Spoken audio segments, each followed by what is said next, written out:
Secret friends, unite!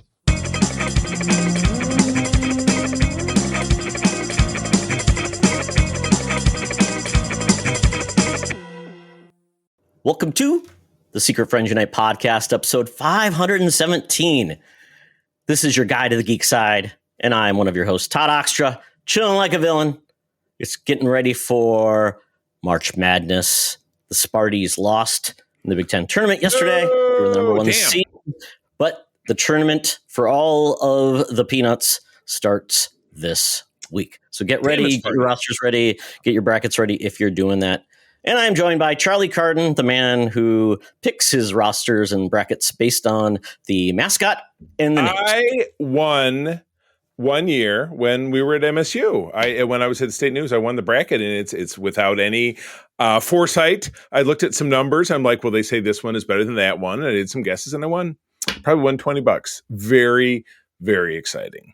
So yes, but all of, it's really trying to figure out what sports team is going to beat another sports team is, isn't it that villain from Austin Powers, Random Chance, Odd Job? Pretty much. Yeah, yep. There you go. It is. It's all guessing. That's why they play the game, because you never know, because there's always upsets, and that's why it's tough to pull off. It is. It's a myriad of excitement. Well, we've got a great show for you as always. We have it's a new to me segment, because didn't you do this one when I was gone? Not that I want to give away what it is, but did you say, hey, we did this while you were gone? No, it's a segment we've done many, many times together, Charlie. Oh, well, it's been a while, because it's not it's not resonating. But at any rate, we will get and then news and things of that nature. But first and foremost, we're going to talk about we're going to do a little segment I like to call Paying the Bills, where we talk about these wonderful people that support us over on the Secret Friends Unite Patreon. As you know, over at patreon.com/Secret Friends Unite, you can sign up for 1 week for free and then stay on board for as little as $2 a month. A lot of entertainment for just $2. These fine folks are already getting all of the jam of exclusive shows, ad-free shows, and other kinds of fun benefits, like an exclusive channel on our Discord just for the Patreons. My buddy Derek Trevelyan, the figure dude, Francie, who does my wife's hair, Luke Lore, Mr. Xbox Expansion Pass, and my wonderful uncle Tim Horan down there in South Haven, Michigan.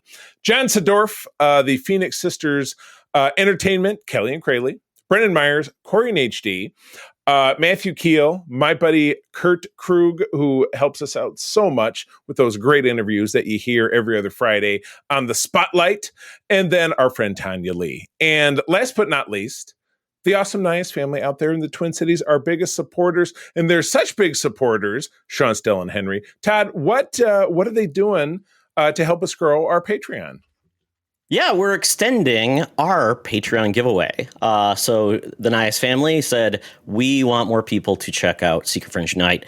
And the best way to do that is give them a Patreon subscription for a year. So all you need to do to get all of our bonus ad-free content first to you is submit an email. That's pretty easy to do. secretfriendsunite@gmail.com. Subject, Patreon giveaway. Put in your name. We'll pick winners at random.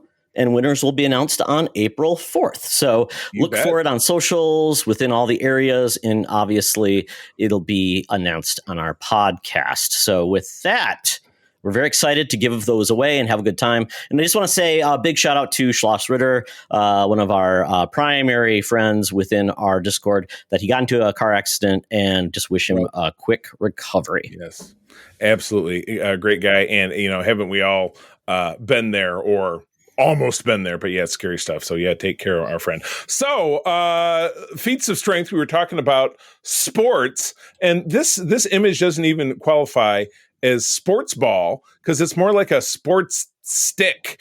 But we've got, Todd, this this was an insert back in 1983 into the Dallas Times Herald newspaper, published by Marvel Comics. And as you can see, if you're looking on our YouTube channel, this is the Dallas Cowboys and Spider-Man Danger in Dallas. And although it does not say here directly on the cover, I'm very easily able to pick out as a longtime Spider file that Spidey is grappling with the very classic villain group, the Circus of Crime, including Ringmaster, Strongman Clown, and there's like it's the guy who gets shot out of the cannon. I can't remember what they called him. But Todd, you've got the Cannonball? goods. Maybe so. Why not? Cannonball guy. It was called The Bus That Couldn't Slow Down. Anyway, what's the story? Yeah. Well, this was to basically spread the love of Marvel Comics out and about. If you were a subscriber to this magazine, they thought, well, what's a better way to go after like a big town like Dallas? So they said, we're going to put an insert comic into the newspaper. And they did 3 issues. So they did one with the X-Men at the State Fair. Texas State Fair is a big deal. They had 2 featuring Spider-Man. So we had Danger in Dallas, the one we're talking about. And then we also had another one with the Spider-Man team too. But basically, Spider-Man went to Dallas and hijinks broke out. And Spider-Man decided that he was going to help the Dallas Cowboys, and the Dallas Cowboys were going to help Spidey defeat the circus of crime. Very exciting. And there's this great image that shows Spider-Man saying, wow, Danny White, Coach Tom Landry, Tony Dorsett, and Randy White, you guys are all my heroes. Oh, so you know God. What? And Peter Parker's a New Yorker. So that probably grabbed all those Giants and Jets fans right in the heart. I know. The good thing about this was you did get the splash page at the end of the issue, and it included a Dallas Cowboy cheerleader. Well, my goodness, that's why Spidey wears that mask, because, like you said, all those Jets and Giant fans. I'm not really certain what the MacGuffin is that's being tossed to Spidey, that he's catching it in this big old Hail Mary as he's being tackled. But it could be a big microprocessor or something. It was 1983. It was an anti-gravity device. Naturally, there Dr. you go. Mudge was there watching the Cowboys, and he brought it with him, apparently. Oh, my goodness, of course. Bad idea. Put it under wraps. Why not? I'm sure this helped increase awareness of both Spider-Man and the Dallas Cowboys, as if either one needed the other one's help. But regardless, I'll tell you what, if you can look, and you see very barely in the background behind the Spider-Man lettering, you can see people in the crowd, and it's very fuzzy, but I know that I can pick out our senior news correspondent, Madam Webb. She was there. She was she had her finger on the pulse, getting the news even back in 1983, but she does that for us today, down at the corner of Hollywood and Vine with the latest news and scoops. So let's do it. Now it's time for Madam Webb's Rumors and News. Take it away, boys. Thank you, Madam Webb. March Madness is coming up, Madam Webb, and I know you'll be there because you're going to be a mascot. So I believe you'll be the Mad Terrapin from Maryland. So, folks, when you're watching March Madness, watch for her. Hopefully she doesn't get drunk and provoke a fight with other mascots. That would be bad. Knife fight. Oh, well, first and foremost, Todd, I'm so glad that you put this at the top of the at the top of the stack for us to talk about, because I know the deepest of my hearts how much you unabashedly and unqualifiedly love Star Wars. But we got Star Wars Celebration coming up. It is going to be in Japan in April. So here's my question. And I'm going to draw this more for a conclusion of something that you said, Todd, and it's probably true. Isn't Star Wars generally not that big of a deal over in Asia? Like the Asian audience just don't go for it. So Well, I guess in China, the original movies were never released. Right. So there's no heritage love for it. So Japan, I guess my big question to look at. I'm guessing the other Asian countries, India, they did. I mean, the number of theaters in those countries is far smaller, excluding China, which is huge, and India had like Bollywood, which was a big industry. I just don't know how. But Star Wars did get into foreign audiences a lot. Yeah, I just, to me, they bounced Celebration along. The last one was in London, if I'm not mistaken. I'm just wondering if putting it in, and I feel like this is the first time they're doing it in Japan. So I'm wondering if it's the right move, but people are still going to watch. They're still going to stream. Their overall idea is to grow enthusiasm. They actually have some programming coming out where, it's been, the strikes were very tough on Star Wars programming, because we've seen it kind of few and far between. It's been more animation, which Todd hates, versus live action, which Todd is also not that fond of. But yeah, so we have a panel schedule. So it's going to be kicking off on April 18. And again, if you're just going to throw together a trip for Japan in the next 30 days, listen up because we got it for you. I'm not. I mean, I will watch these obviously streaming. I don't have a burning desire to go to a foreign country to go to a convention. It's just not my thing. Maybe Canada, maybe London, probably not Japan. But anyway, so yeah, it kicks off on the 18th. I love this. It's all in Japanese time, which is No, it's got an Eastern. Oh, okay. There we go. You're right. I see that now. 9 p.m. Eastern. It's 11 hours different. So it'll hit stage on Japanese time at 10 a.m.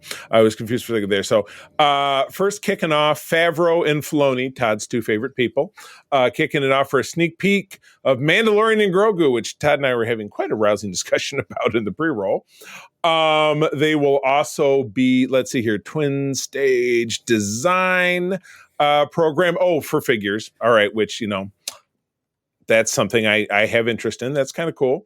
We got other panels on manga. Todd, there's a panel on Visions, which I know Star Wars Visions is Volume 1, 2. Yeah, it looks like a lot of these are going to be like looking back, and I guess there's a lot of hopes that people will get a sneak peek of like season 3 of Visions. There'll be other things like debuting, like the Hasbro Star Wars panel will probably debut new things, and maybe a new HasLab maybe gets revealed. Yeah. But publishing, which again, publishing is very niche, and the figures are very niche, but kind of a little something for everybody. Panel a little bit later on in the weekend about our cross-pollinating culture, Star Wars in Japan. Probably talking a little bit about what you were talking about. 20th anniversary of Lucasfilm Animation. A presentation about models. Like plastic models? Okay. Oh, the Bandai kits. So they have a lot of those that they put together. Like it's like, oh, it's Boba Fett. They're pretty cool looking. Yeah. But on Saturday, they'll jump in to talk about Andor, which is going to begin airing the week after this is over. Talking about Ahsoka. Hopefully it's not just rolling out and saying, oh my God, we love Ahsoka. Oh, well, it says look back at the first season, but it will probably be like they'll maybe have a sneak peek. And do we know if all of the things will be released, or be like, sorry, if you didn't attend, you don't get to see it. That's exactly where I'm at, because that's the way it was last time. I know maybe it was even several years ago, because we got Mandalorian season 3, I think in 2023. And in 2022, at that celebration, they aired a big trailer that was locked down. It was like a dolphin's butthole. It was watertight. Nobody ever saw it. You know what I'm saying? So not that specific reference type, maybe. I think you get what I'm putting down. But at any rate, yes, there is that fear that it could be like you're not there. But again, 99% of the people who will be watching it will probably be online. There's only so many tickets to the event, and it's not like people that go to the event are going to feel bad that other people got to see it. When I went to San Diego Comic-Con in 2010, if that had been able to be broadcast to everybody, I wouldn't have said, well, I feel I was shooting. No, because I'm there and I'm in person. I'm seeing all the stuff. So I just think it's silly, and I think we've got to the point where it's like, let everybody enjoy the fun stuff. It's right. Cool. Well, and again, if the goal of Lucasfilm is to grow interest in the brand and create excitement, why would you want to, put a wedge in that? You know what I mean? You're basically only feeding the most fierce people, which you don't have to sell them anyways. Yeah. If they went to Japan, if they travel around the world, buy whatever you're selling. Yep. Yeah, exactly. Yeah, so it seems kind of silly. So the other but you're right. A lot of these presentations, almost all these presentations, are about a look back, the legacy of this, the heroic sidekicks, screening of the Star Wars Rebels finale from 5 years ago. You know what? I mean, I don't know. And again, I'm on a Star Wars podcast. I love Star Wars passionately. I have no interest in anything that I'm reading here. I hate to say it. I guess that makes me a bad guy. It's just like your Star Trek experiences where it's a panel about this. It's really for the fans to go and enjoy and find their niche and find a panel to go to and have a good time. It's not always made for mainstream where it's like, this is the exciting thing. So this is more so there will be some big hitters, and a lot of it will just be like, I'm into Star Wars art, or I like this, or the Siege of Mandalore. They're going to show that. It's the final chapter of the acclaimed Star Wars Clone Wars. And I'm guessing that's more of just a shared experience with fans, because sometimes I think it's just I want to be around people that love the things I do, get the reaction, feel the love. There may be within that, there could be maybe an announcement about something Clone Wars related. I don't know. Well, you keep saying Clone Wars, and it's actually Rebels. Well, no, this says the Siege of Mandalore. It says the final chapter of the critically acclaimed Star Wars Clone Wars. Oh, well, then they're doing Rebels as well.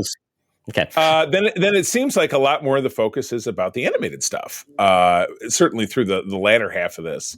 So yeah, I get it. I just there's a video game panel too by Respawn, who's done a lot of the new Star Wars games. They're making a turn-based tactic games for Star Wars, which we used to get a lot more of, which to me don't interest me whatsoever. Not that type of game player, but it's going to be there. So that is a big announcement for game players. That's at 3:30 in the morning. So enjoy that. There's cosplay, which is a huge part of Star Wars. It always has been, always will be. And these will be top tier cosplay. These will be people that put 300 hours into a costume that looks amazing. So this will be the best of the best. So put it in their international luggage in order to get it to Japan, if they happen to be from North America. So you're right. There's definitely a crowd for it. I kicked myself because I didn't end up going to the Star Wars celebration that was in Chicago. I think that was 6 years ago. If it's a 3-hour drive for me, I could find a way to be excited about it. But yeah, it's tough to, when I look at this programming, you're right. And I'd like to focus on that, that new content, what's going to be on screen, this new movie. There's just been so much tumult in Star Wars around that kind of stuff in the last several years that you're right. I would love some huge surprises, like, hey, we're coming out of the dark and we're going to, let's have an announcement of a project that you can really believe that you're going to see. Ellie, do we really want more announcements, or do we want trailers of things that are actually coming forward? We've had so many announcements with Star Wars with very little show. It's been all talk, no show. I want them to show us trailers of things that are happening. If there's an animated series coming, don't tell me about it. Show me a trailer, or show me at least art or something, and who's going to be involved with it. Well, is there a window in here where they talk about like, hey, the future in the next 12 months or something? They don't have a Lucasfilm looking forward. No, I'm assuming that would come in maybe a Disney event, or maybe San Diego Comic-Con is my guess. So. Gotcha. So Mark and I talked about this on Holocron earlier this week, but and I would love to see, because again, I'm doing another trip to LA, and this is really going to be at Disney. I always get my Disneys mixed up. Disneyland is the one in Anaheim. Is that correct? Right? Yeah, Disneyland is in Anaheim, and I don't remember where the actual Star Wars part is at, because they have California, and then they also have Disneyland. So there's two parks for Disney. I believe it's a Disneyland. Of course, maybe it actually says in this article, and we're just riffing. Cool. But anyway, they're going to be revamping the Smugglers Run the Big Ride, which April and I did twice when we were there last year in Florida.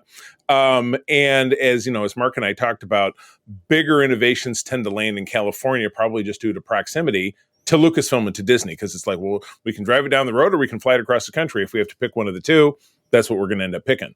But it will be a revamping of that ride, which has been around since 2019. That will slot it into the Mandalorian and Grogu timeline, in correlation with the film coming out roughly at the same time, so about May of next year. And they released some beautiful art. You've got Millennium Falcon side by side with the Razor Crest, which for me, hey, it looks like we're going to get another Razor Crest, right? It looks like Amy Sedaris finally came through. She found one, because she kind of said, well, I'll keep looking for one, when she gave him the dad hot rod. That can't be the Jedi fighter with has room for one. Yeah. It was the Naboo Star, the one from episode 1. So the Naboo Starfighter. Yeah. This, and again, you'll see in this clip here, release of some images. And it wouldn't be Star Wars if you didn't have a cutesy pootsy little droid. So all available for purchase come May of next year. So yeah, Smugglers Run. So I'm excited. I mean, I said to April, I said, hey, if we manage to slot it into our travel schedule for next year, I would love to go and check. Oh, there are only 2 rides in the Disney park. I mean, is Tour's still there? It was Tour's gone, and Smugglers Run has replaced it. It was the Ride of the Resistance, and no, the which one got replaced by the Star Tours? Must have been it must have been no, because there's the Millennium Falcon, and then there's the Big Ride. So there's three. I just Rise can't of remember what. Resistance, Smuggler's Run, and Yeah, something else. Okay, got because it. the And Star Tours is gone. Okay. Yes, they still have the little ship, but it's new footage or whatever. And at Disney is in Florida. It's under the AT-AT Walker, and you go into a little bunker. So yeah, it's been there since forever. But yeah, it's not exactly the same. It closed in 2010. Oh, Yeah, yeah, but they're still using the bones of it. So this is fun. I know Mark is very excited that this doesn't impact his trip, but in a couple of weeks he'll be at Disney in Florida, so he'll get to enjoy what's there now. But I think this is super cool. But Todd, you don't strike me as someone who would be like, I gotta go do this thing if you were at Disney. You visited Disney before, I know. Did you? No, I definitely want to go. I mean, when I went there, I went in 2019 before any of the Star Wars stuff was there yet. So gotcha. Okay. I'm excited to go there. I'm excited to try out all the rides. I'm excited about the experience.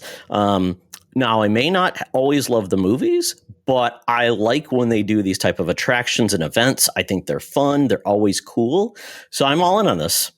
Yeah, I like it. No, I'm excited. So yeah, if there's some way that I can go see this thing on, because like I said, I'm dying for another trip to LA. This would be super cool. All right. Well, it's not Star Wars and it's not, but it's a cult classic that could be coming back. Todd, what do we got going on here?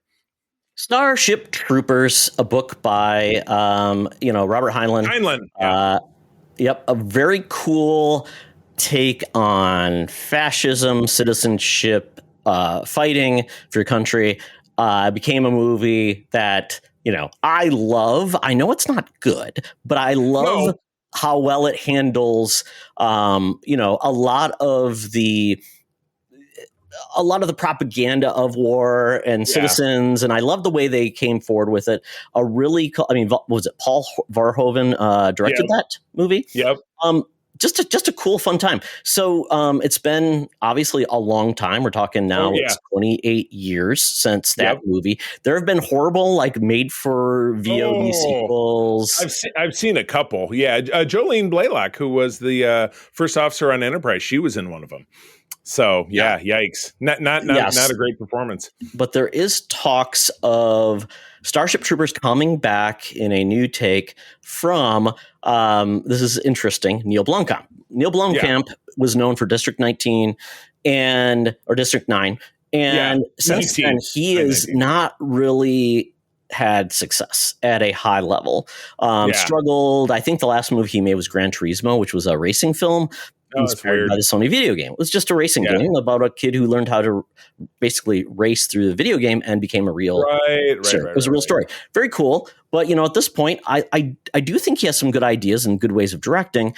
But, is it the right property for him? I mean, at this point, I think Sony probably owns the rights to actually film. Did they put out who put out the first film? I'm not even really sure about that. I thought that was Columbia, but I could be wrong. Yeah, could be. But yeah, this was beloved. This was beloved. I know we saw this film back in college, and it was fun because it was it's sci-fi with blood and there's boobs in it. So not Denise Richards, but the other one. Boobs and bugs. That's what I said. The 3 B's in that movie. It succeeded all in 3 hearts. All of the violence was it was graphic, but it was like a silly kind of graphic, yes. and you had Jake Busey in there, and he's ridiculous. Michael Ironside. It was basically, what did they say? It was the 90210 kids go to war, because it was literally a lot of the kids, a lot of the extras, and other people who were in there. Denise Richards, her first appearance, I think that we ever saw her in. Casper Van Diem, and then Neil Patrick Harris. So good cast. Big time. Yeah. TriStar and Touchstone Pictures, which I believe all fell under, I think it was Columbia Pictures. Okay. Gotcha. That would be Sony.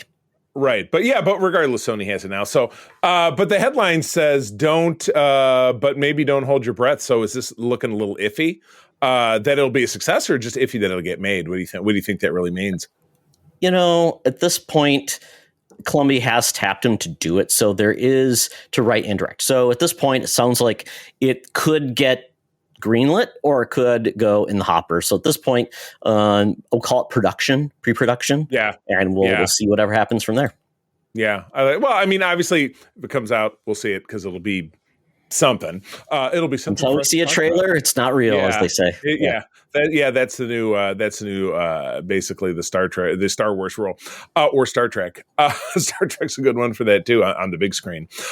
So Shang-Chi was a movie that was the movie that broke out of the end of the COVID shutdown in 2021. It came out like Labor Day weekend. It ended up being in a matter of days. It ended up being, no, maybe it was the weekend before because it wouldn't have counted for our competition. But in that 1 week, it won the summer, which was just, it was a complete upset. But Todd, you were a fan, as I recall. Absolutely. Maybe I you're thinking really about it. love Simu Liu is great. I really like him. Yeah, Simu Liu. You know, yeah, and he's been great. And this movie was kind of a breakout. I would say one of the few post Endgame movies with a new character that really resonated with everyone else. Everything else has kind of struggled. And we were always wondering, like, when will the next time that we see him? And we have seen him in What If Season 3. And then beyond that, not much. And they did lay down some beats of what's going to happen next. But we're hearing speculation that essentially we're going to see the Agents of Atlas and potentially some other characters be in part of this film. And then potentially the title is called Shang-Chi and the Wreckage of Time. It was expected to tie into Kang's story, but never officially announced. And it says he will reprise his role in Avengers Doomsday and Avengers Secret Wars. And I mean, at that point, could he appear earlier in his own movie, or would it just be we would get a movie of his after those films come out? I mean, I don't know. Right. I mean, it's hard to imagine that they're going to jam anything in between those two colossal movies, between the two next Avengers films, which are, next year and the year after. But this art here does show a potential return of the Jimmy Woo character, which we got in WandaVision. And we see him in something else subsequently? Oh, Ant-Man. We first saw him in Ant-Man 2. Ant-Man and the Wasp. Yes. That was, and then WandaVision was his second appearance. He was fleshed out a little bit more. Absolutely delightful character. He was one of the original Agents of S.H.I.E.L.D. back in the 60s. So he's a character that's been around. And then they tease a little bit about Iron Fist. And boy, is Iron Fist a pretty iffy character if you consider what happened on Netflix to be canonical, which there's an argument for that. A lot of people with Daredevil out now, a lot of people are talking about that. So yeah. So this, Charlie with Iron Fist. Remember, Iron Fist is not one person; it is a legacy. So maybe that Iron Fist was killed off camera, and someone else gets the fist. Yeah. So gets the fist. Someone gets the fist. Gets the fist. Yes, but it says as for who will make up the MCU's Agent of Atlas, which we did read an Agent of Atlas comic for the spinner rack with Jimmy Woo. Basically, remember he was brought back, and so apparently he would lead agents like Amadeus Cho, who became Hulk, the awesome Hulk, right? And he's also in Friendly Neighborhood Spider-Man. He's one of the young scientists. Right. Iron Fist and Luna Snow, and they call out the specific Iron Fist as Lin Lei, which I'm assuming is a new incarnation of Iron Fist. Thank God. Yeah, leave Danny Rand and the broke-ass Rand Industries in the dust. Don't need them. So interesting. My estimation would be this would be something that's going to come into phase 48 or whatever it is when the Secret Wars is over. I would see something like this taking shape. So, speaking of Avengers Doomsday, this is something I was looking to paste in something more a little bit later, earlier this morning, looking at headlines. But Todd, you remember the phenomenal success of Roger Rabbit, correct? Oh, it's huge. And then you remember the phenomenal success of Cool World, right? No, you don't, because it was terrible. It was huge. Brad Pitt. No, The tunes. But anyway, and a lot of adult feelings. with There were tunes. a lot there. Yes, exactly. Like Back she never leads us astray with the sexy tunes, Charlie. Oh my God. And then it also loops and reminds me of that Happy Time Murders the Puppet one. That was Yes. a couple of years. But anyway, there's a rumor again. I guess we're rumor mill this week because yours was rumor and so is mine.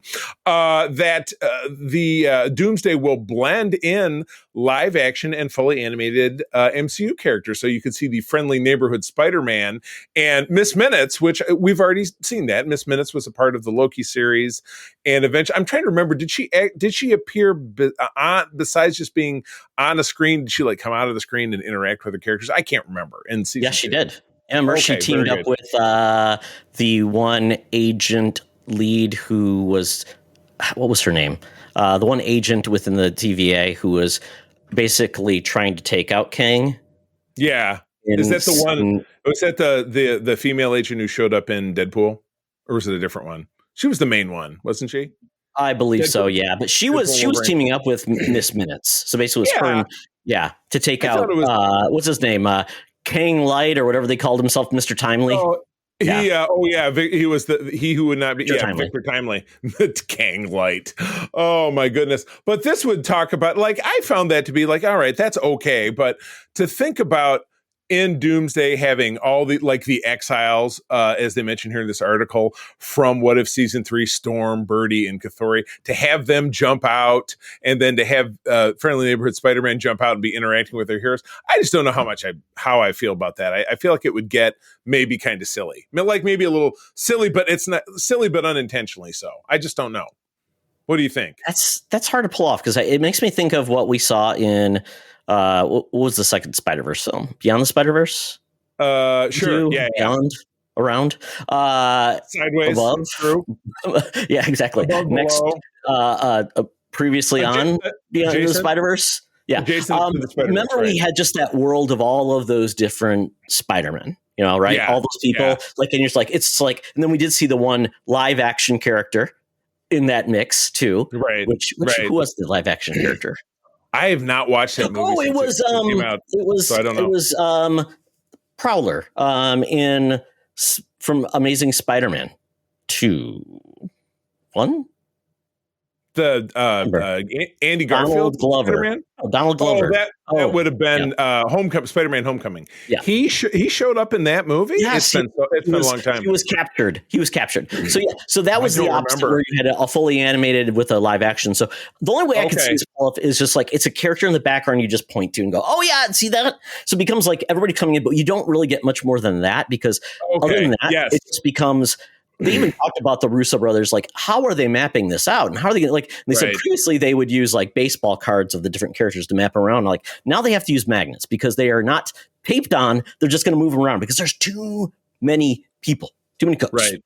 Right. I like it. And I love you talk about the trading cards because I actually have started collecting those old trading cards. Oh, no. Charlie. You've gone deep. I know. No, they were fun. I love the old Impel series that started in 1990. They went for years, but the ones that I really liked were the first 3 years, 90, and 92. I've been collecting them. It's cheap. It's very cheap to get those cards. So I've been enjoying them. But anyway, I find this to be kind of dubious. But there was, and I don't know that we talked a lot about it because it happened so quickly. It happened the day I flew back from Atlanta from my trip. There was that Disney Marvel leak where there was all these storyboard art and then it all got taken down. You know what I'm talking about? Did you guys talk about that while I was gone? Done ring a bell. It as quickly as it happened, it went away. So yeah, I'm wondering if this is coming from that or if somebody is just, I'm making up a rumor. But something that's not a rumor is that Stranger Things and The Whales, Sadie Sink has been cast in a mystery role opposite Tom Holland in Spider-Man as yet untitled on Spider-Man 4. So she's delightful. I like her very much. There's some obvious choices here, and it would be super cool if they did it this way. The most obvious choice for a redhead in Spider-Man is what, Todd? Help me out here.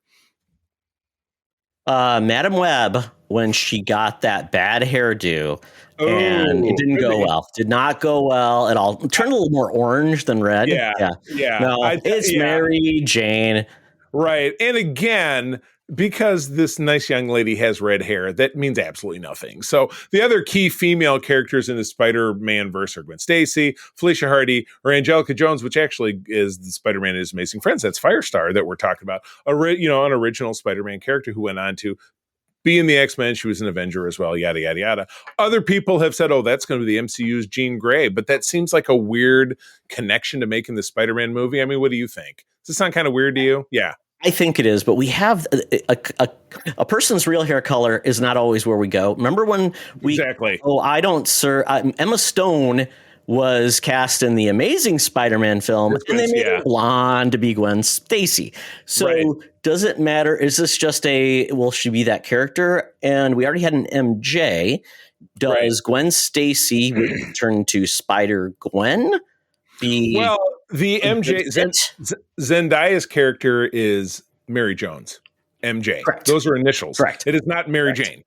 Which a lot of but I'm just saying, already use the MJ, so maybe it's you don't want to have that confusion, and they go Gwen Stacy, but this is going to turn into Spider-Gwen. I think doing the first live screen incarnation of the Black Cat would be great. Don't forget that in Amazing Spider-Man 2, which was with Andy Garfield back 2014, they had Felicity Jones, who is Jyn Erso from Rogue One, played the character of Felicia Hardy, and she was at Oscorp, and she was a executive secretary or something, but had a lot of lines, had a role, but didn't really have anything significant. So, if I was to roll the dice and say it would be, I think definitely Black Cat / Felicia Hardy would be where my money goes. But again, a mystery role. Could they be creating something new? Sure, but it's a lock to say that. Let's not forget that Peter Parker at this phase, he had his identity scrubbed so that he could stop the explosion of the multiverse at the last film, Spider-Man No Way Home. So he doesn't even know any of his old friends. They don't really know him. So he's just out kind of doing his thing. And so him running into a new character. The Black Cat, of course, introduced in the late 1970s, the main Spider-Man title. She is a cat burglar who eventually...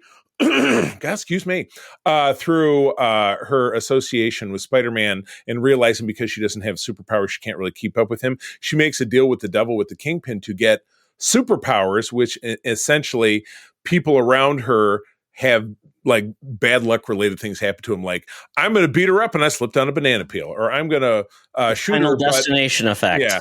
Exactly. Well, not usually so lethal because comic books, but yes. No one's getting impaled because you did that. But yes, it's like, oops, hijinks ensue. So I'll go on record at this early date. And again, this movie comes out in a little over a year. So it's obviously the camera's going to be rolling here within the next 2 or 3 months. That's my pick. I'm going to go with Felicia Hardy, the Black Cat. So put it down on the log. That is my guess. What about you? That pick, I'm thinking it's going to be Gwen Stacy, and so they can bring in Spider-Gwen to the world. I'll add a caveat, and I did hear this in somebody else's podcast, and this is going to be digging deep and actually getting in the territory of Peter David, who's someone you and I respect very much. He created the character in an alt-verse where Peter and Mary Jane settled down and had a family. They had a daughter who we meet as a teenager. Oh, Mayday Parker. Yeah, Mayday Parker, exactly. She's a basketball star at Midtown High, but then she goes into puberty and discovers she has spider powers. That would be my second guess. Spider-Girl?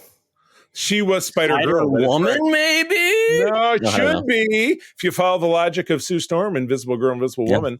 So, all right. Well, that takes us out of the news. Todd, I have my Uber out. I'm ordered an XL Cadillac because we ride in style when we're on our way to the Geek Easy. But hopping in the car, got that pine tree perfume smelling so sweet. But the AM radio is on, and this familiar advertisement is playing. Hey, Secret Friends Unite, let me tell you about Zencastr. We use them for our show, and now they're supporting us. Zencastr is now the all-in-one solution making podcasting easy. It's the ultimate web-based podcasting solution. Provides high-quality audio and video podcast production and hosting. With a full suite of professional tools, podcasters can seamlessly record, produce, and publish studio-quality content, all from one dashboard. Being a creator has never been easier. And we chose Zencastr because of the ease of use, high quality output, and it makes it super easy for our guest to come on. We had multiple solutions we tried before, and Zencastr has just been the best fit for us. Why Zencastr? It's now super easy to record a podcast with Zencastr. Log in using your browser and start recording a high-quality podcast right away. Record studio-quality sounds and up to 4K video with your guests. Feel a sense of zen knowing Zencastr's multi-layered backups ensure you always have your recordings in the highest quality, even if the connection is unstable. Have you ever worried what you sound like? Zencastr's post-production process makes you sound buttery smooth. It automatically removes those ums and ahs in your recording. It removes those awkward pauses in conversation too. Set the right podcast loudness and levels while reducing background noise with the click of a button.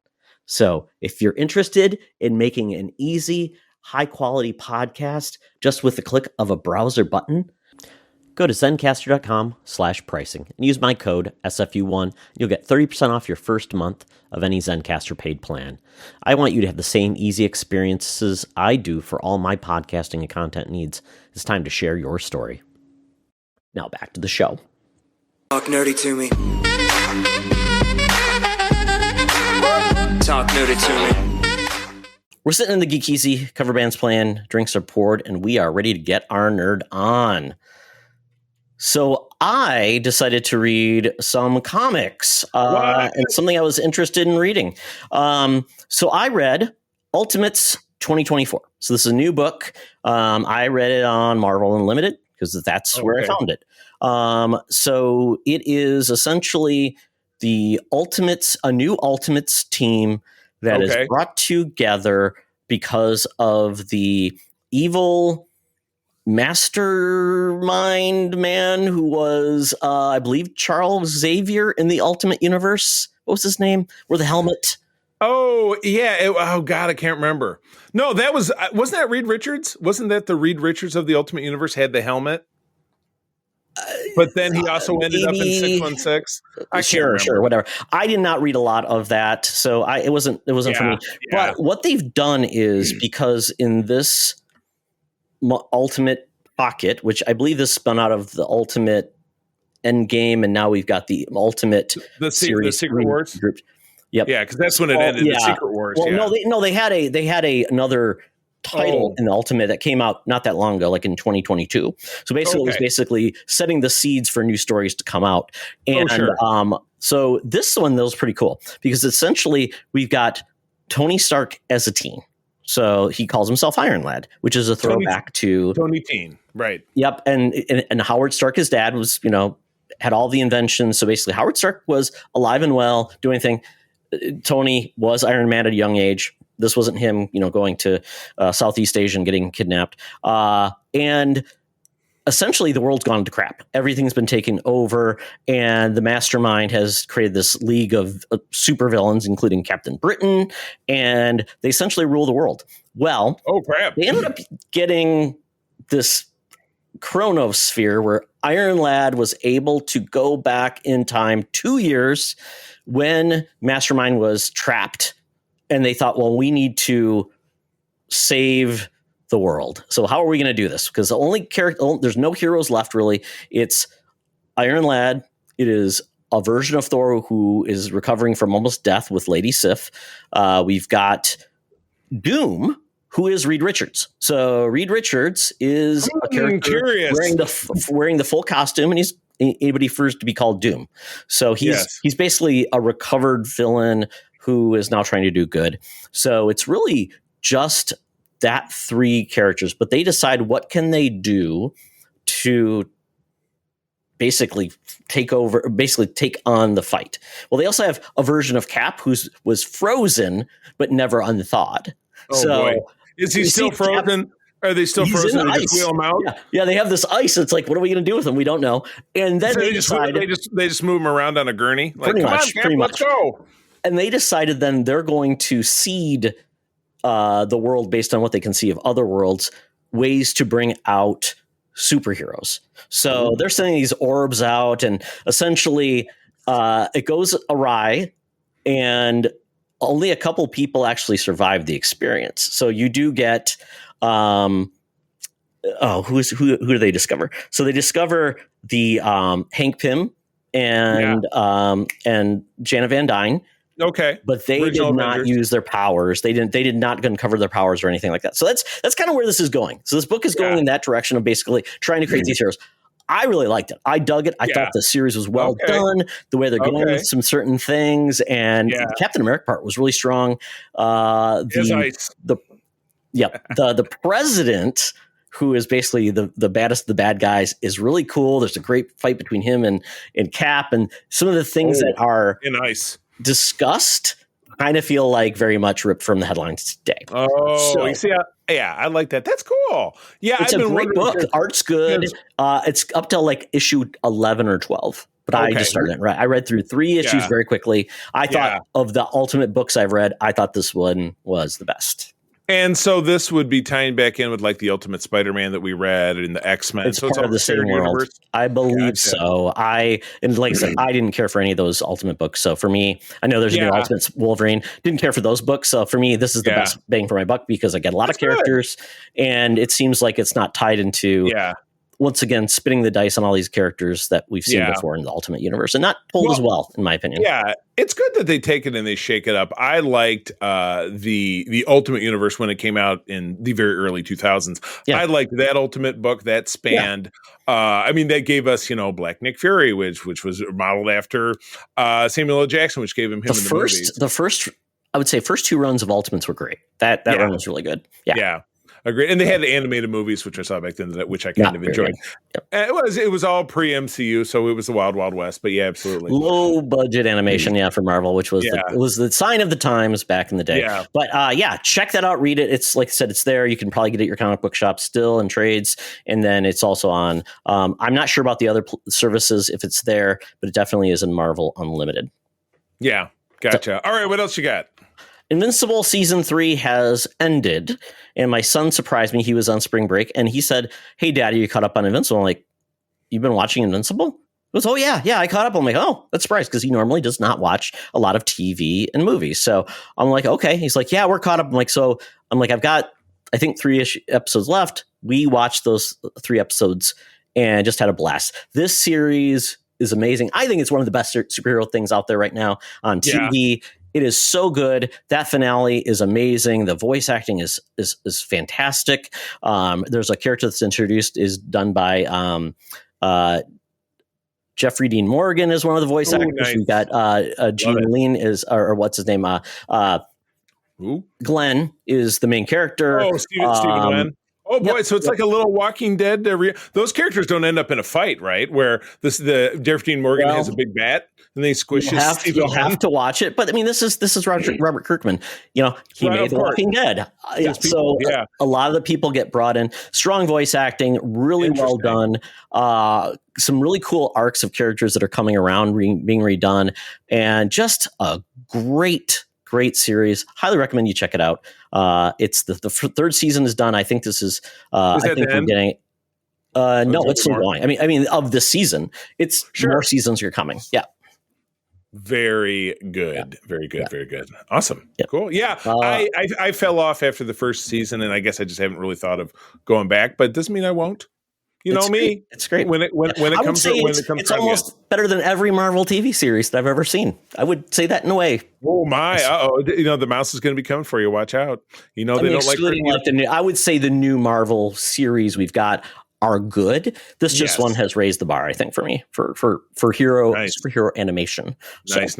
All right, cool. I don't know anything about this new show, but I think April watched it when I was gone. But tell me about it, but don't get too heavy because I'd like to see it. Yep. So this is a new comedy on Netflix. I think it's all out, obviously, because if it's out on Netflix, it's all out. Yeah. So it's called Nobody Wants This, and this is a romantic comedy with really good writing.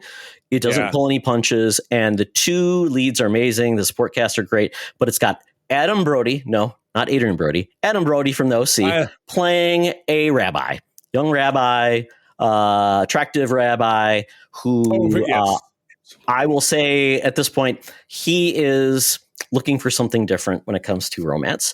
And then Kristen Bell is also the female lead in this. Michigan's own, Oakland County's own, She is a professional podcaster, Charlie. And I had to laugh at that because I'm like, yes. If you're not a celebrity, try to find everybody's got a podcast, but not everybody's a professional. and she does it with her sister where they talk about relationships, kind of like Sex in the City, but as a podcast where they're talking about relationships, things like that. And she essentially is bad at love. She picks significant others who ultimately are dead ends for her, but she does it anyway. And that is kind of the premise of this. She decides that maybe it's time for me to turn over a new leaf in the world of dating. She goes to this party of a mutual friend. No, it's her. I think it's her sales agent or basically her agent is hosting because she's trying to get her podcast bought by a corporation. That's one of the beats that are going on with it. Todd, this could be our story. There you go. I know. I want this agent.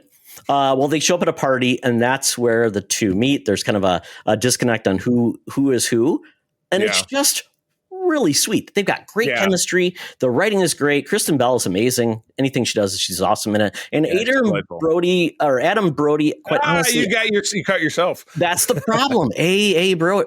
Brody. So he's Brody, great. I haven't seen it. And I don't know what he's been up to, and I never watched the OC. You know what he was in? I like the OC. I remember because it was a summer show. It was when I was on my own because I got divorced and just watching whatever was on TV. And it was Can I read it? It was. Please do. California.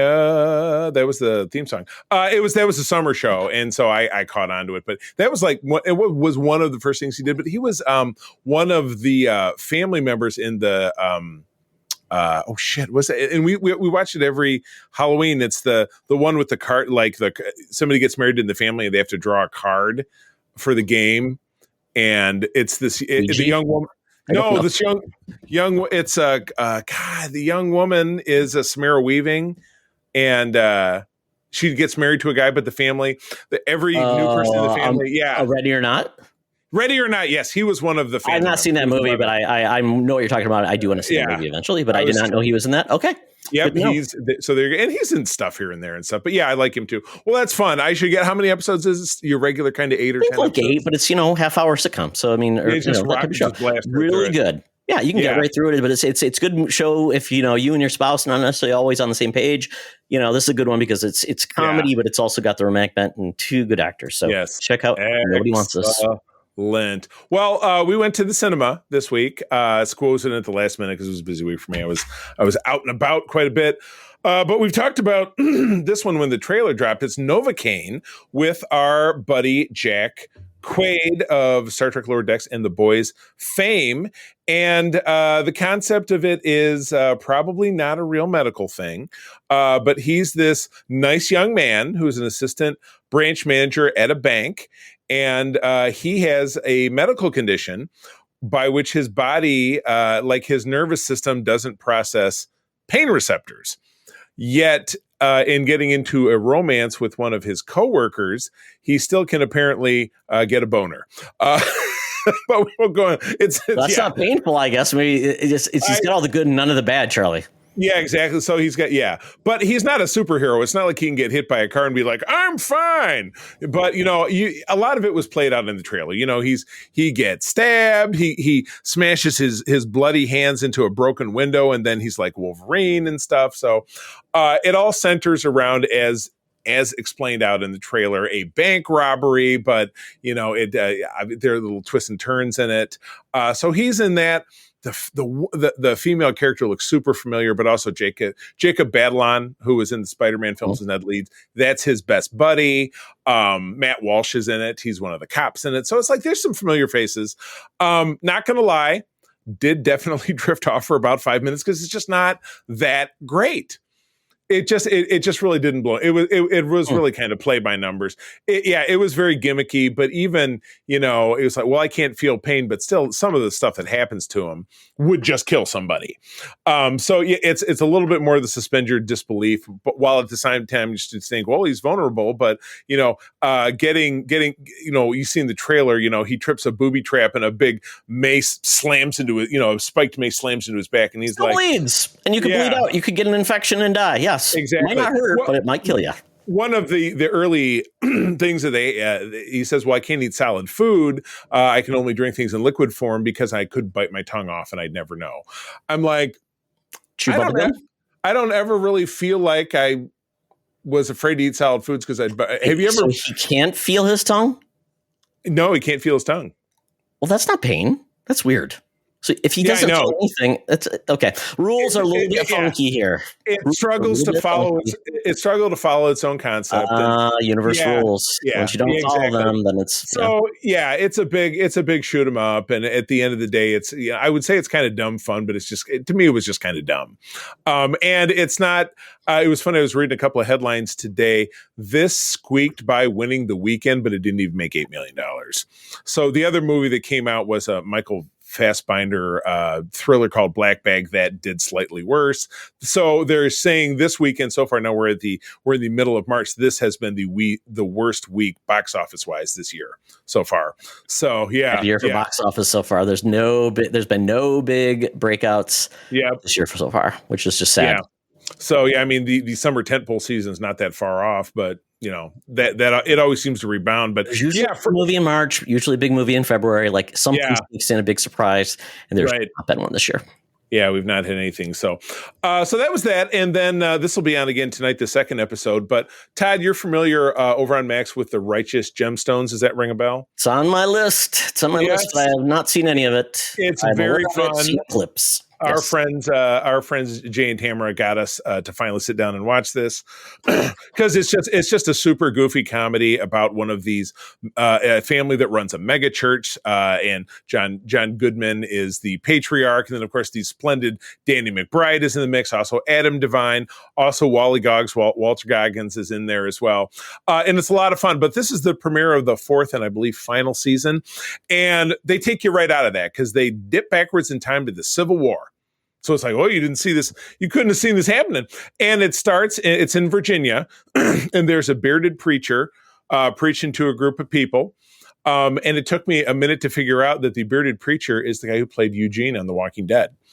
So not doing a wacky accent, just talking doing a little bit of a Southern accent, but not doing the like old Eugene talk like this. You sound like Sling Blade. And so you're right away thinking, oh, this must be an ancestor of the Gemstone family. Not correct, because the ancestor of the Gemstone family, who walks in the church after everybody's gone, is a highwayman, a robber played by Bradley Cooper, who then assumes the identity of the preacher and is then conscripted into the Southern Army. And then that's the episode. You get he kind of lies and cheats and steals his way through being in the Civil War. And you know what? It was as far as season premiere goes, this was a huge, pleasant surprise because you just never would have seen it coming. It's not like they hinted about like, oh well, my great granddad was a preacher in for the Confederate for the Confederate Union, blah blah blah. This was just, unless they talked about it, I'm forgetting. Like the Kennedys don't talk a lot about the bootlegging era, right? Exactly. But yeah, this was great because this guy was a straight up thief, murderer, card shark, and then he was pretending to be a preacher, and it just really ties back into the hypocrisy of the entire series. So I thought it was really great. I'm interested to see, because they kind of wound that story down, or at least I felt like they did. So I'm curious to see in the second episode if they just jump back into the series or if they feel the need to keep going. Is the big thing bringing back John Goodman? Isn't that the whole thing? Like they're going to bring him back into the fold? I don't, you know what? I've seen the trailer for it. He's got long hair, looks like a hippie. Like, hey, we got to bring the old man back. Oh, you're right. Well, then there you go. Yeah, I guess I need to see that too. But anyway, that's fun. It's on Max, but just like with have you been watching The White Lotus at all this year? No, it's not good this year. I'm not a fan. Really? I've heard from other people it's great. So I don't know. No, I mean, I've been Tamara and I have been going back and forth. She's saying I'm waiting for it. No, it's still on. It's about maybe halfway through. I watch a show where they're watching it weekly. They said it's gotten really good. So I'm like, I don't know. I have nothing to judge it by. Yeah, this hasn't been the season to grab me. But my point was that show airs at 9 p.m. and then Gemstones is on at 10 p.m. So we have to watch both of them obviously on Monday. Okay. So we'll be doing that. So yeah. Well, good. That is it for the Geek Easy. Todd, I'm drawing a blank that we've ever done this before, but we will find out when we get down to Land on Under. I've got my Air Qantas app out. Hologram Tina and the Mutants await us down there to take on, this sounds like a news report, TV on the 5's. Welcome to another edition of Thunderdome! Thank you, Tina. The mutants been sitting. They've been sitting in the Thunderdome, waiting for a topic or game to be entertained. And Sit down, stand up. Sit down, stand up. they're waiting. They're waiting. So they are waiting to be entertained. And this week we are doing basically a follow-up game we've done. We started last year, and it's called TV on the 4s. Was last year because it was a 2024. We're doing TV on the 5s. So basically, we're looking back at the history of TV in the years of 1975, 85, 95, 2005, and 2015 to give us a look back of like, what was the landscape? Was it geeky? Was it doing other things? And so I think it's a good way to see, are we in a good era or a bad era of TV, especially if you lean into the world of geeks? So there's something called the TV's ratingsguide.com that goes back and kind of gives us the ratings of the time. And we're also going to hit on what premiered in that year as well. So those shows that kind of what stuck around, what didn't. So yeah. Excellent. And we're doing top 20, right? Or are we going? Well, I'll go in that. I'll review it and see what's notable in there, and we'll see where we line up. And one of the things that I think is important to note, I'll mention like the number of viewers, because as you see these numbers back in 75, there were like 3 networks, and that was it. So you had a lot more people watching versus you have now. So the size of the prize in TV is a little bit different than it was back in the day. So we started in 1975. We'll give you the top 20 shows, and I'll talk about maybe some notable ones that I thought were pretty funny. So I'll go from the bottom to the top.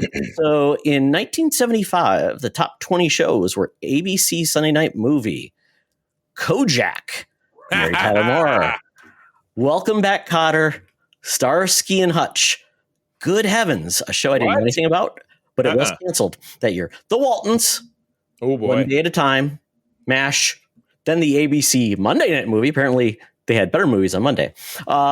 Then Happy Days, number 10. It was new. It was newer back then. I think the first year of that was 74. It was on for 10 years, 74 to 84. Yeah. So this was before it really started to take off. Interesting. Exactly. Then we had Rhoda, which was a spinoff of Mary Tyler Moore. Number 9, The $6 Million Man. All right. Sci-fi show. Sanford and Son. Another spinoff of the Mary Tyler Moore show. The Bionic Woman. I thought you were trying to say the Bionic Woman spinoff of Mary Tyler Moore. You can bridge the go. Who was Phyllis on the Mary Tyler Moore show? Phyllis. That was her name. Like Rhoda. Yeah. It's just that's what they did. They showed up in the newspaper and then they spun off and did something else. Well, then both of those shows kicked Mary Tyler Moore's ass that year. Like she's down at the bottom of the top 20. That sucks. Anyway, because it's like those. That show was probably dying, and they let spinoffs were a huge part of TV at the time. Then we had Rich Man, Poor Man, which is a special, like a miniseries, was number 3. Oh, gotcha. Laverne and Shirley, number 2. This is season 1, and then we had All in the Family. Number 1, 6 seasons. Yes. I would say notable shows that also that were on the networks. We had the Sonny and Cher show. Oh my gosh. We had the Donnie and Marie show, the Carol Burnett show. There were so many lots of things shows that ended in show. Well, speaking of show, because I'll jump over and start talking about some of these premieres. What's the biggest, most exciting thing that happened in 1975 besides the birth of our savior, Todd Oxtra? What was the most exciting program that you think about when you think about 1975? I mean, probably the Jeffersons. New show, Saturday Night Live.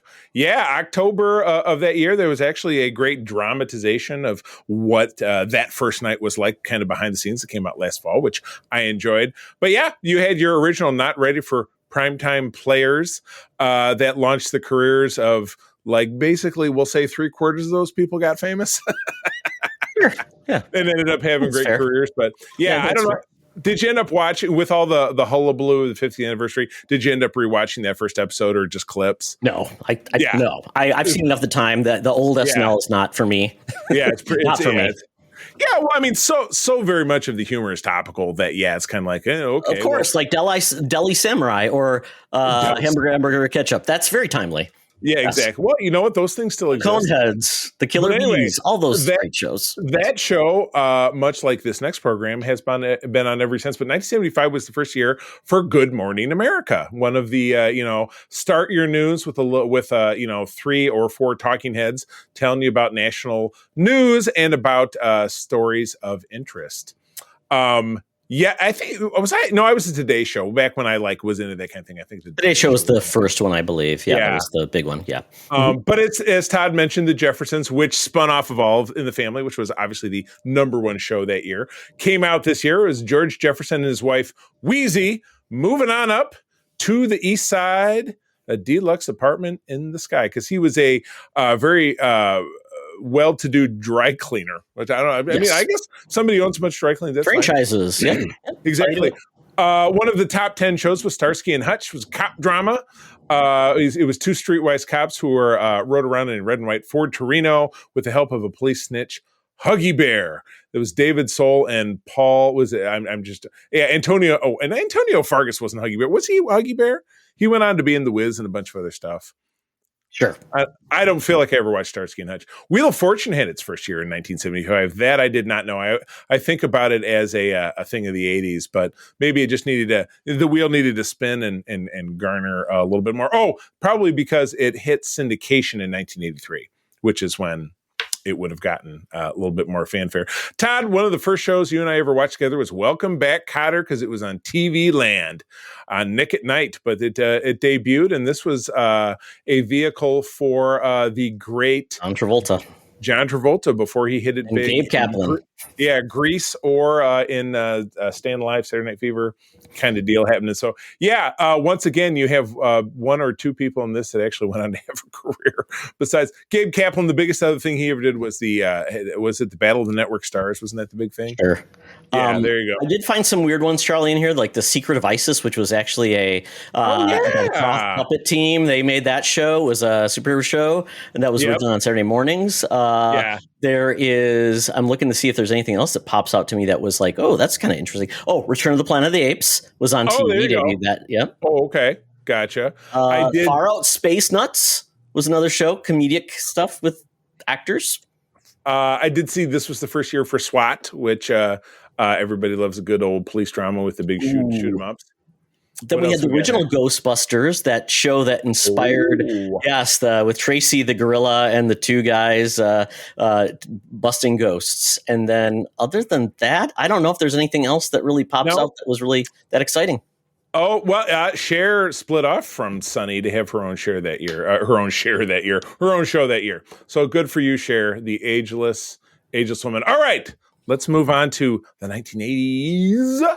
What do we got? 1985. Yes. So we're going to talk about what was hot, and we'll probably talk about what's not. So the top 20 for 1985. We had 227 at number 20 with a 18 share. So think about that number of millions of people watching. You Again. Don't know what that show was. It was about You Again. That's what it was about. Oh, Growing Pains. Number 17. Oh, this is great. We had a two-way tie. Yeah. Knots Landing. Then counter programming. New Heart. Then Monday Night Football. Kate and Allie, show about divorced women. Highway to Heaven. Michael Landon. Sunday night movie now on NBC. And Night Court at number 11. I got to tell you the new, just as a quick aside about Night Court, I've really tried to like the new one. It's god awful. It's really, you can't catch lightning in a bottle. I hate to say it. Night Court is my number one favorite sitcom. But anyway. All right. Moving on. Who's the Boss? Number 10. Miami Vice. 9. Golden Girls. Number 8. Dynasty. Dallas.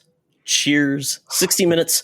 Murder, She Wrote, Family Ties, and The Cosby Show. Cosby Show had 33 million people watching weekly. That was the second season of The Cosby Show. Which is so crazy. I mean, it was building on Bill Cosby's career that was 20 years prior of him being a success, but I don't even know that you can find the show anymore. I mean, I think his fall from grace has made all of his stuff go away, or at least it feels that way. Some geeky stuff that was out at the time. We did have the A-Team that was a little bit further down. We had Amazing Stories from Steven Spielberg. Then let's see. We also had Great Show, Mr. Belvedere. We all remember that. MacGyver. And then other than that, we had Knight Rider as well. Misfits of Science, another show as well. Great show. Yes. And some of the ones that you just talked about were first-year premieres. This was the first year for MacGyver, which ran for 139 episodes through 1992. The Golden Girls, 177 episodes in the same time period. That is a classic show that people love. Moonlighting, I actually ended up watching several episodes of Moonlighting Christmas before last when my dad was here. We were flipping through, and he wanted to watch like 3 or 4 episodes of Moonlighting. It was actually very entertaining. I actually liked it quite a bit. It's a well-written show. Very well-written show for the time. Yep. Absolutely. And that was on for quite some time. There was a Bugs Bunny Looney Tunes comedy hour, which aired very briefly. I'm guessing it didn't do great. But this was the first year for Thundercats, which ran through 1989, 130 episodes. Wow. I know. We already mentioned Growing Pains. Well, those things aired 5 days a week, so just boom, boom, boom, boom, boom. Mm-hmm. Growing Pains, which is a show that I enjoyed very much, despite some of the other things that came after with the people who were on it. Adventures of the Gummy Bears, which is not the Care Bears, and it's not something you can eat. So I don't really. They're a group of reclusive humanoid bears, and a few trusted humans explore their lost heritage and prevent their enemies from exploiting it. That seems a little too deep. Twilight Zone, the series, 65 episodes. I'm guessing this was like the second iteration brought back. I remember watching some of those. Yeah, and my absolutely beloved. You can see it behind my thumb. It's the same image here. G.I. Joe, a Real American Hero, kicked off its regular series after having too many series the previous years. Ran for 1 year, 85 episodes, obviously being Monday through Friday. Absolutely adore it. Does the animation and the storylines hold up? Not really, but Todd and I will be talking about that in the Patreon before too much time goes by. She-Ra, Princess of Power, ran for 2 years, 93 episodes. This was a spinoff of the delightful He-Man and weird shows that you really would never see anything like that today. Small Wonder. Oh my God. Robot Daughter. Yeah. 96 episodes running through 1989. Yes, you mentioned Mr. Belvedere. Robotech, which is very big overseas. Yep. Yes. 85 episodes in the year of 1985. So they really cranked it. Yes. My beloved Mask, which has a new toy line that dropped at New York Toy Fair just a few weeks ago, ran for 1 year, 75 episodes. Care Bears came on this year, 49 episodes over 2 years. Let's see here. Gem and the Holograms. Which was that a spinoff of something? It was a Sunbow cartoon. It kind of felt like G.I. Joe. Gem and the there's a weird thing, like on Sunday mornings I used to watch this. It was Gem and the Holograms, it was Bigfoot and the Muscle Machines, and Inhumanoids, like in a block, and the episodes were only like 10 minutes long. So it's like you got 10 seconds long. Yeah. 10 minutes each, maybe, or maybe 8. But it was like they broke up all of the episodes in a very short bursts, but they had all those 3 shows, which made no sense. But I guess they got me to watch Gem and the Holograms because I wanted to watch Bigfoot and the Muscle Machines and Inhumanoids. And you didn't want to miss out. It worked. So Spencer for Hire, which was Spencer a spinoff, or did it spin off into Avery Brooks' Hawk? Which is that's what Hawk Spencer, who is of course Captain Sisko on DS9. We got the Star Wars Ewok show this year, 26 episodes. Androids. A new Beardstein Bear series, Androids. Yep, you got it. Only 14 episodes of Droids? Wow. I know. I couldn't make it through 2. I tried not that long ago. You mentioned Misfits of Science, which was great. One of the first things Courtney Cox ever did. And that's about the return of What's Happening in the form of What's Happening Now. And 66 Everybody was wondering what happened to Raj and Rerun. Now we know. Oh, my goodness. All right. Well, with that magnanimity, let's go into the 90s, 30 years ago. What do we got going on? 1995. So this is where the ratings you'll start seeing change quite a bit. So the top 20, Walker, Texas Ranger, 12 million people. Prime Time, I'm guessing that was a new show. Murphy Brown. Oh, nice. A Nanny. Roseanne. That was season 8 of Roseanne. Wow. NBC, Monday Night Movie, still making those. Coach. Still cranking. Grace Under Fire. This was the era of comedians getting TV shows. Yeah. It was. Yeah. Every comedian got those. Grace Under Fire, man, whatever happened to her. 2020 with Barbara Walters and Hugh Downs. Frasier, season 3, number 11. season. Oh no, network rank. I'm sorry, I'm looking at it the wrong way. Yep. So season 3 is the Then we had NYPD Blue. This is when TV shows started getting a little bit more adult. We had to see Andy Sipowitz's butt. So enjoy that. Pass. 60 Minutes was number 9. Boston Common. This is when like NBC had a lot of very mediocre comedy shows, and they're like trying to find glory. Home Improvement. This was season 5. Wow. Speaking about the same mediocre shows, The Single Guy with Jonathan Silverman. Big thumbs down. NFL Monday Night Football, number 5. Once again, Caroline in the City. Leah Thompson. Yeah. Yep. Friends, number 3. Right. This was Juggernaut. season 2. Right. Seinfeld, number 2, and ER, number 1. This was like NBC was just a juggernaut, and ER had 22 million weekly viewers. Remember, the top show in 1985 had 33 million. So we're already seeing a big drop. As cable TV came in, people were watching things other places. There were there were not DVDs, there were VHS tapes. Yes. Yeah, that's all we had. But it was still there. Other than that, was there anything really that stuck out to me that was kind of like a surprise? Oh, The X-Files was still around. That didn't debut, but it was still hanging around, but not great ratings. And then other than that, the Simpsons were way down. They were like number 105, which is surprising. Wow. They were at a creative high in 1995. That was like, what, season 7? Absolutely. A lot more. A Space Above and Beyond was probably the only like show I see here that was like more sci-fi. Was that the year that Earth 2 came out, or was that 94? Just bad and sci-fi. then I guess the other one that would probably matter to this group would be Star Trek Voyager, and was in the anemic category. Season 2, 5 million viewers, though, still. Don't take it away from me, because, that's my big premiere. Premiered in January of that year. Ran for 7 years, the Star Wars, or the Star Trek 7-year bug, 168 episodes. But, the first season was not great.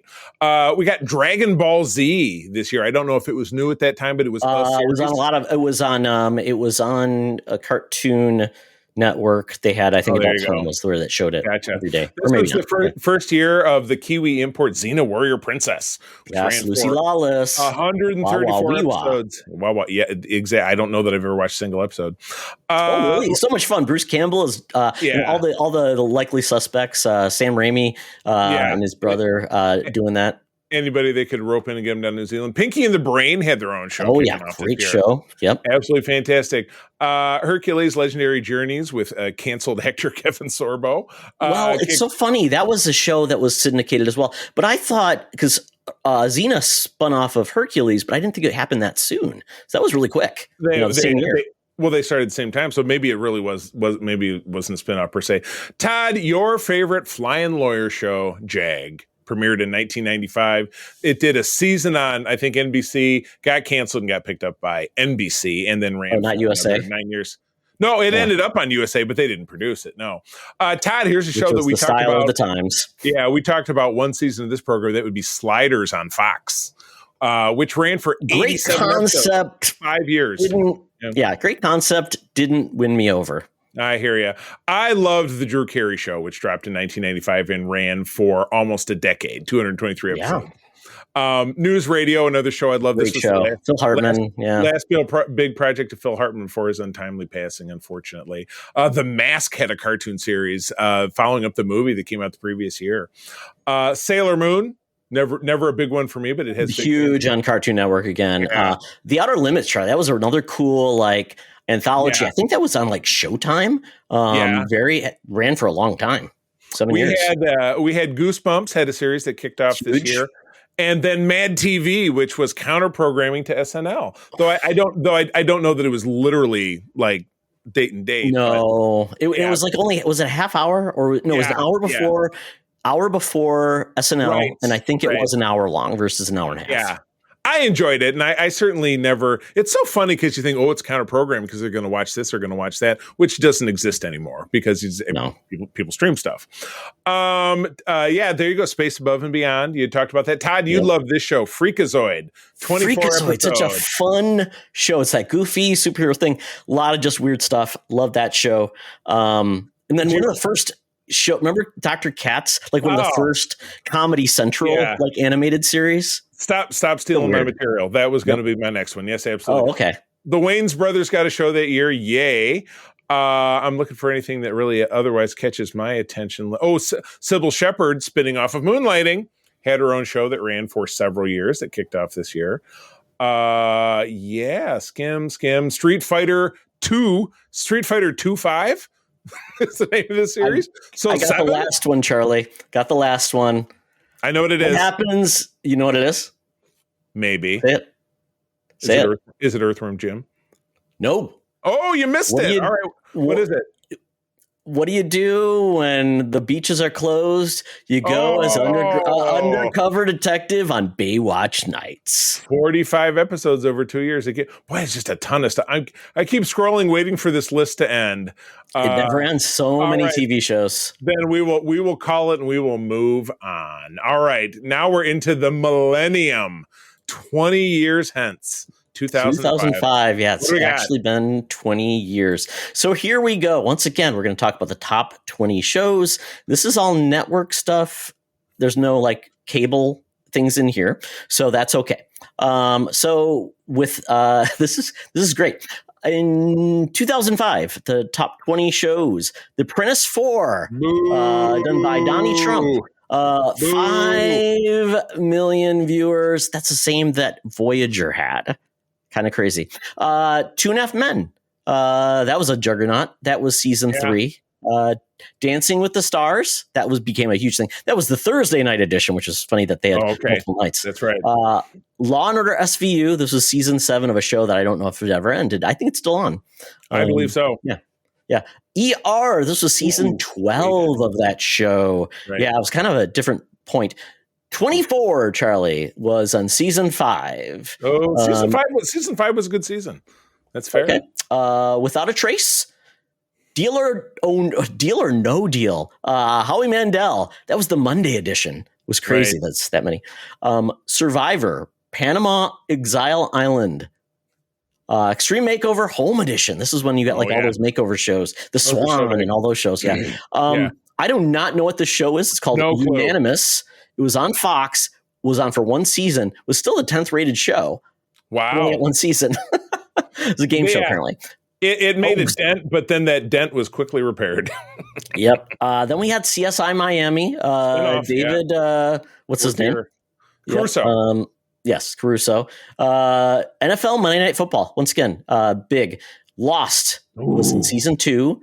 Top 5, great. Survivor Guatemala, season 7. So there were 2 Survivor. Wow. I mean, it's so weird. They got to be like Survivor, Panama, Exile Island. It's like they're so, and that show's still on. But does Eric? Well, they do like 2 or 3 seasons a year too. So it's like, yeah. It's easy when stuff isn't scripted or quasi-scripted. Then we got Dr. House, number 6. CSI, the showpiece of CBS. Yep, that was season 6. Grey's Anatomy, that was season 2. It is still ongoing. That means it has over 24 seasons. Still watches it when I'm not around because she can't watch it when I'm in the room. It's just so ridiculous. But you know what? Hey, we all have terrible shows we watch. Everybody does it. Desperate Housewives. The show was number 3, season 2. Then the top 2 shows, American Idol on Wednesday and American Idol on Tuesday. They got about 12 million viewers a week. So once again, we're dropped another 10 million viewers. Right. So you can see definitely the impact of that. I'm trying to look down here. Anything other shows that kind of stuck out to me? Oh, Medium, great show. Love that show. That was out at the time. A lot of Fox Animation. I'm going down. Scrubs. Oh, nice. That's about it, though. Just kind of. That's about it. Well, there were several big hitters that stick in the zeitgeist that came out in 2005. How I Met Your Mother ran for 208 episodes. Prison Break, which I never really got into, kicked off this year, 90 episodes over 12 years. Yeah. I think it relaunched, didn't it? I'm guessing it relaunched because I don't remember. There was talk of. You're right. That could be it. Supernatural, which is a bedrock of fandom. Oh, People love absolutely. it. And it ran for 15 years, 327 episodes. The Office, one of the most beloved sitcoms of all time, 188 episodes kicking off this year. Grey's Anatomy started this year. When you talk about. Yeah, which I already talked about.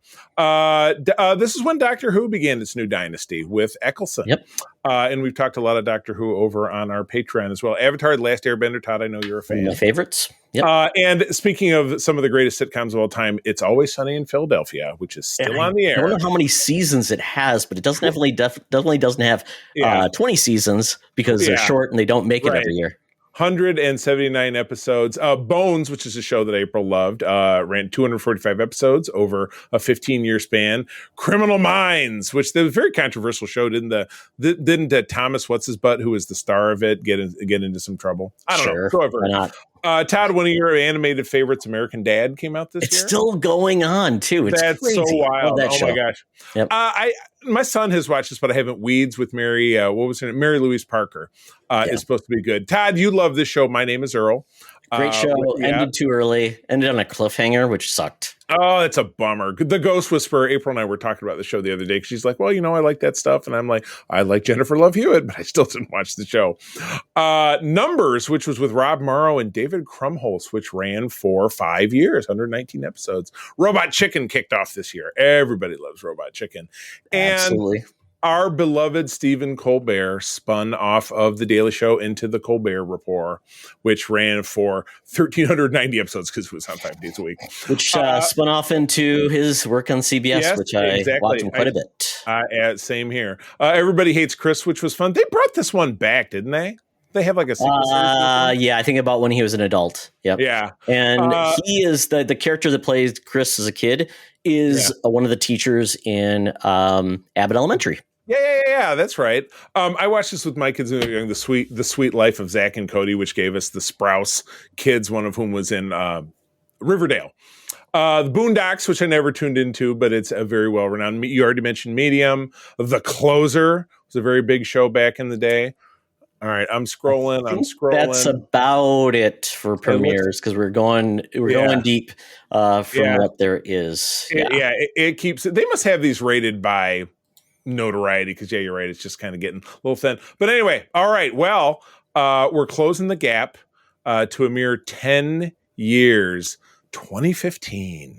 My wow. Here we go. 2015 top 20. This one gets a little bit thin. Survivor at number 10, a mere 2.8 million viewers, and that is season 17. That one doesn't even have a funny name, so I wonder if it shows up further up the list. I guess American Idol on Thursday, then Criminal Minds, American Idol on Wednesday, The Bachelor, that was season 15. Blind Spot, a show had one. This is first season of that. Don't know what it's about.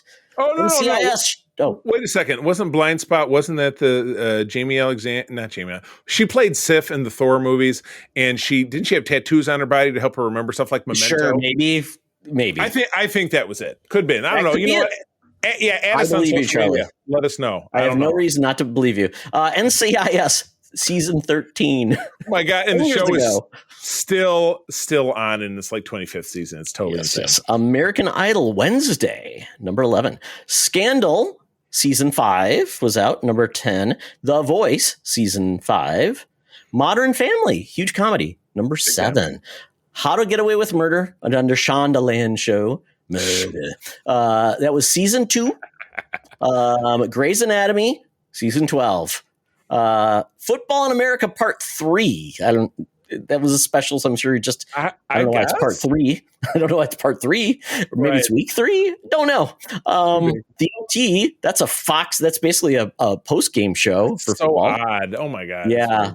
X-Files. This was when they brought it back. It's a special. Yeah. That's that short run. Then Thursday Night Football, number 4.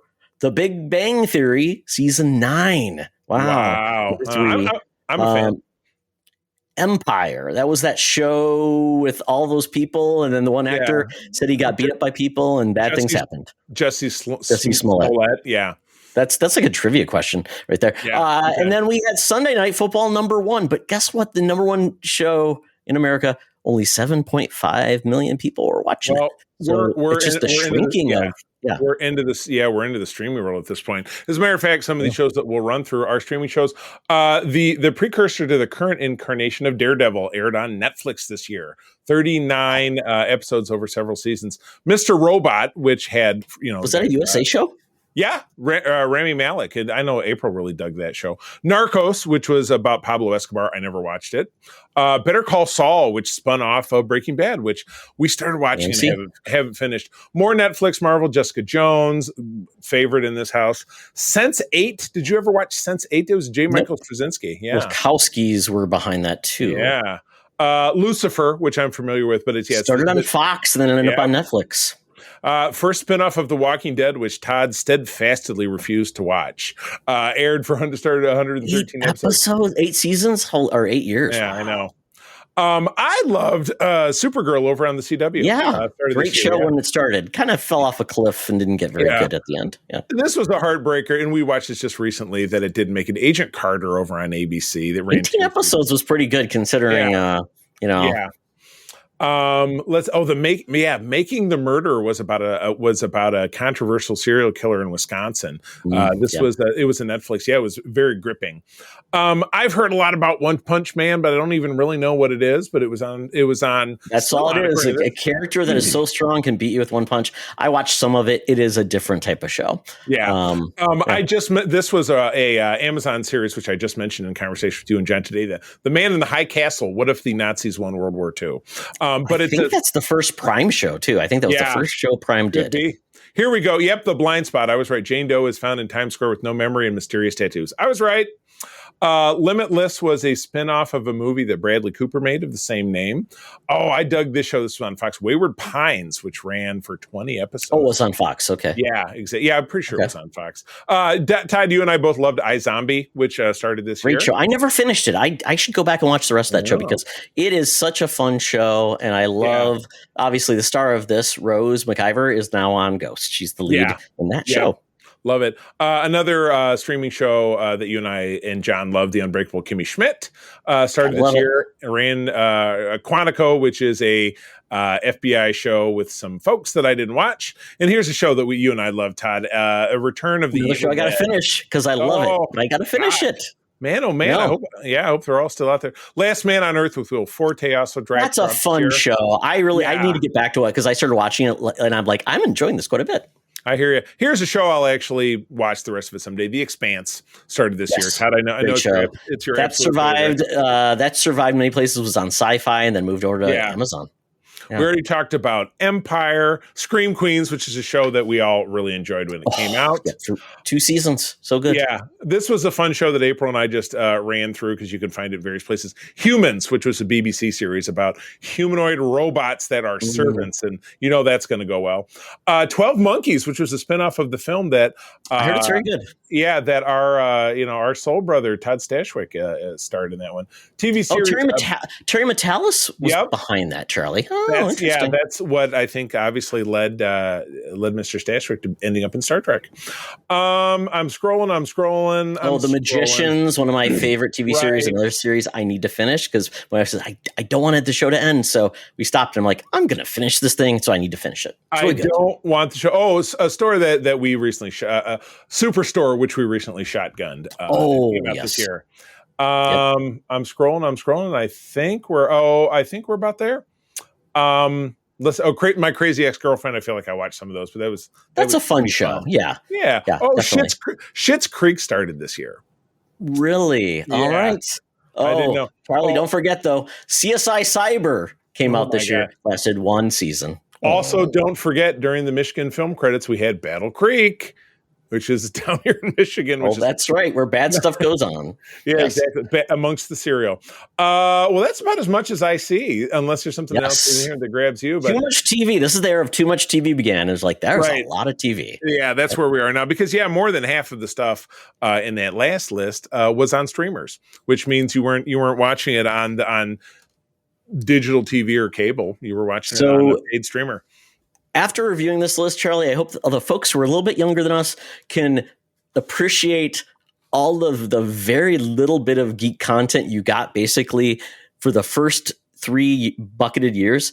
It's really not until 2005 when things really started kicking up and we had more geek content than we could even absorb. So folks, appreciate what you got now because it was slim pickings in the early days of geekdom. And it's not like you were even going to the video store to find a movie because back in the 70s they didn't have them.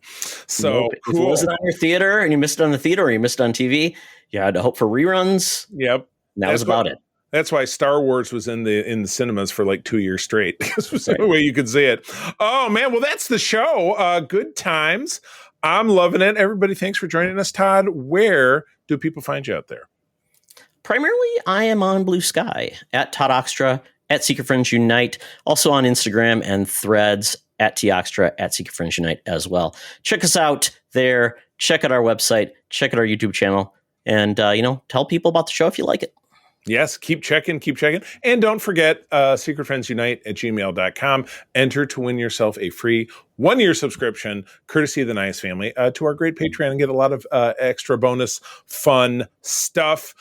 You can find me on the big ones, Blue Sky, Threads, and Instagram as at the C3, TheCeeThree. But I spend a ton of my time, as Thomas talked about, over in our Discord. That is where all the fun chats are happening and all the kinds of good stuff. Find us there. And if you don't find us there, drop one of us a note and we will send you an invitation because we would love to see you in the mix. With that, friends, one more time, thank you for joining us. I'm going to tell you that sharing is caring and to keep on trucking. Be the hero, not the villain. In the truck. Keep on believing. This podcast is part of the Secret Friends Unite podcasting network, available on Apple Podcasts, Spotify, and podcast services around the galaxy, as well as video on our YouTube channel. You can support Secret Friends Unite by becoming a Patreon member, get bonus programs and more over at patreon.com/secretfriendsunite. Join our Discord community for even more discussions on all things geek. For all the latest updates on Secret Friends Unite, make sure to follow us on Threads at secret.friends.unite and visit secretfriendsunite.com. Find our merchandise at TeePublic and Redbubble. Thanks for listening, and may the Force live long and prosper.